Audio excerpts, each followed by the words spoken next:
வணக்கம் நண்பர்களே, குட்டி ஸ்டோரிஸ் உலகத்திற்கு வரவேற்கிறோம். வணக்கம் குட்டீஸ். இன்னைக்கு நான் உங்களுக்கு ஒரு மிகவும் அழகானதும் அர்த்தமுள்ளதுமான ஒரு கதையை சொல்ல போறேன். கதை தொடங்கலாமா? ஒரு காலத்தில் ஒரு அடர்ந்த பச்சை காட்டில் உயரமாக வளர்ந்த ஒரு பெரிய மரம் இருந்தது. அந்த மரத்தின் கிளைகளில் நிறைய அழகான கிளிகள் மகிழ்ச்சியாக வாழ்ந்து வந்தன. சில கிளிகள் பச்சை நிறம், சில மஞ்சள், சில சிவப்பு நிறம். எல்லா கிளிகளும் சேர்ந்து பேசிக்கொண்டு பறந்து விளையாடி சந்தோஷமாக நாட்களை கழித்து வந்தன. அந்த கூட்டத்துல ஒரு வயதான கிளியும் இருந்தது. அந்த கிளி மிகவும் அமைதியானது. மற்ற கிளிகள் விளையாடும் போதும் அது எல்லாவற்றையும் கவனமாக பார்த்து கொண்டே இருக்கும். அதுக்கு வாழ்க்கை அனுபவம் அதிகம். ஒரு நாள் எல்லா கிளிகளும் பசிக்கத் தொடங்கின. அப்போது மரத்துக்கு கீழே தரையில் சிந்தி கிடந்த தானியங்களை அவை பார்த்தன. வா, கீழே போய் சாப்பிடலாம் என்று எல்லா கிளிகளும் மகிழ்ச்சியுடன் கீழே இறங்கின.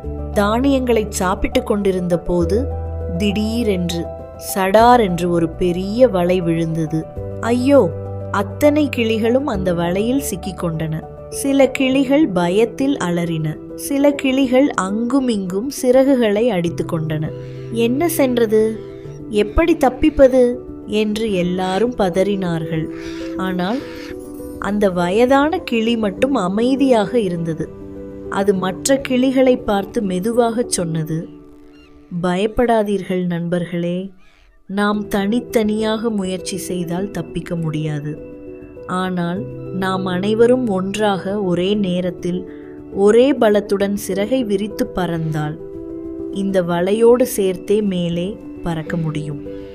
அந்த வார்த்தைகள் எல்லா கிளிகளுக்கும் தைரியம் கொடுத்தது. சரி, நாம் ஒன்றாக முயற்சி செய்வோம் என்று எல்லா கிளிகளும் சம்மதித்தன. வயதான கிளி சொன்னது, 1, 2, 3. அடுத்த நொடியே எல்லா கிளிகளும் ஒரே மூச்சில் ஒரே நேரத்தில் சிறகுகளை அடித்து பறந்தன. ஆச்சரியம்! அந்த பெரிய வலை மெதுவாக மேலே எழுந்தது, வானத்தில் பறந்தது. அந்த நேரத்தில் வேடன் ஓடி வந்தான். ஆனால் அதற்குள் கிளிகள் எல்லாம் வலையோடு சேர்ந்து வானத்தில் பறந்து தப்பித்தன. சிறிது நேரத்தில் அவை பாதுகாப்பான இடத்தில் இறங்கி மகிழ்ச்சியுடன் ஒருவரையொருவர் பார்த்து கொண்டன. நாம ஒன்றாக இருந்ததால் தான் தப்பித்தோம் என்று எல்லா கிளிகளும் சந்தோஷப்பட்டன. பார்த்தீர்களா குட்டீஸ், நம்ம அனைவரும் ஒன்றாக சேர்ந்து செயல்பட்டால் எந்த பெரிய கஷ்டத்தையும் சுலபமாக வெல்ல முடியும்.